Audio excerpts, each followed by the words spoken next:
Hai dan Assalamualaikum. Okey, kembali kita ke 6 of July. Untuk episod 2 What If kali ini kita akan melihat bagaimana T'Challa menjadi Star-Lord. Okey. T'Challa menjadi Star-Lord ni sebenarnya perkara yang agak luar dari jangkaan sebenarnya. Luar dari jangkaan sebab kita tidak pernah nampak Star-Lord ni menjadi sebegitu rupa sebenarnya. Semasa dia jadi Star-Lord ni kan, aku boleh nampak dia lagi dikenali ramai sebenarnya dari berbanding Peter Quill sebenarnya.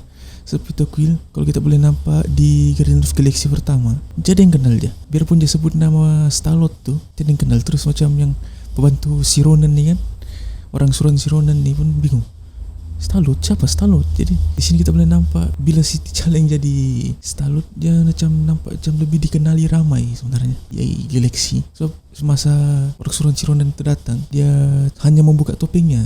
Dan dia membuka topengnya terus orang suruhan si Ronan terus terkejut macam, oh T'Challa, why kau T'Challa? Adakah aku perlu melutut untuk kau ataupun memberi hormat kepada kau? Dan terus si T'Challa ni pun macam merendah diri macam, tak perlu kau sebegitu rupa, aku okey dengan apa yang berlaku sekarang. Jadi kita boleh nampak T'Challa ni memang ada kelebihan sih bila jadi Star-Lordnya. Jadi ceritanya untuk yang belum nonton atau yang memang tidak dapat nonton ni, sebenarnya cerita ni agak pelik sikit sebab yang sepatutnya kan yang dicuri sama si Yondu, Peter Quill yang original Star-Lord lah kan. Jadi yang ceritanya di What If ni pula bukan Peter Quill yang dicuri tapi T'Challa. Jadi dalam masa yang sama bukan si Yondu yang buat kerja ni tapi orang suruhannya disuruh. Jadi bila kau suruh orang suruhan memanglah akan jadi benda yang pelik-pelik kan. Tapi bila si T'Challa ditangkap ni, dia bukan yang macam melawan. Dia kenapa aku ditangkap kan, dia terus macam aku ingin mengembara.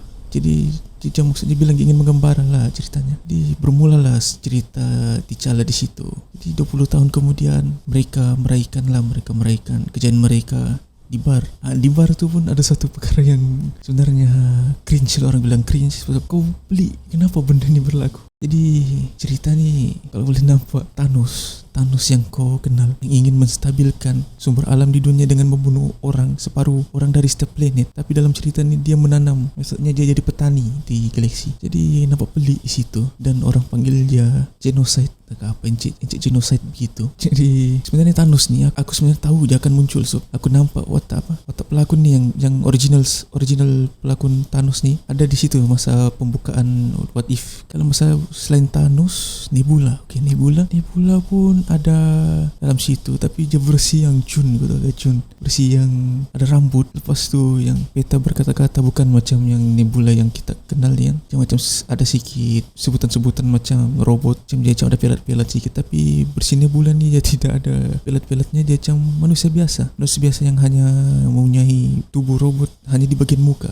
Dalam masa yang sama dalam bar tu pun ada Drax ini tidak kena tangkap dan dipenjara, tapi Drax di sini jadi pelayan di bar tu. Lepas tu misi dorang untuk mendapatkan satu benda lah, Genesis ke dipanggil tu. Dan masa di situ pun kita boleh nampak Collector atau Tivan atau lebih dikenal sebagai Collector ni jadi musuh utama dalam cerita ni. Sebenarnya maksudnya dia bukan Thanos. Sebenarnya masa Thanos tu sudah insaf, Collector ni ambil alih sebenarnya.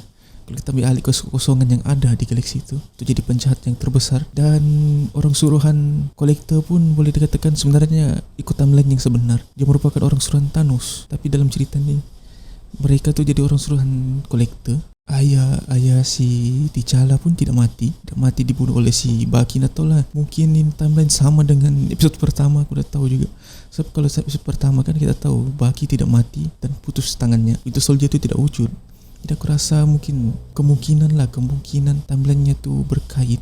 Tak tahulah, kita tunggu lagi episod akan datang macam mana ceritanya. Untuk rating siri ni aku bagi 5/5 sebab dia dapat menarik perhatian aku sebagai penonton biasa. Kali ni memang terbaik lah setakat ni. Maksudnya dia macam bukan episod 1 ni kau nonton, tiba-tiba episod 2 turun. Dia macam dia moodnya pun macam orang bosan. Jadi dia macam kau nonton episod pertama tu dia menaik, lepas tu episod kedua dia menaik lagi. Dia menaikkan moodmu lagi untuk menonton episod seterusnya. Apakah akan terjadi episod seterusnya, ada sambungan berkait atau tidak. Itu sahaja mungkin review kali ini. Kalau ada rasa-rasa pendapat korang untuk episod 2 kali ini, boleh komen di bawah. Dan korang boleh like dan share video ni, dan boleh subscribe. Dan jumpa di video akan datang.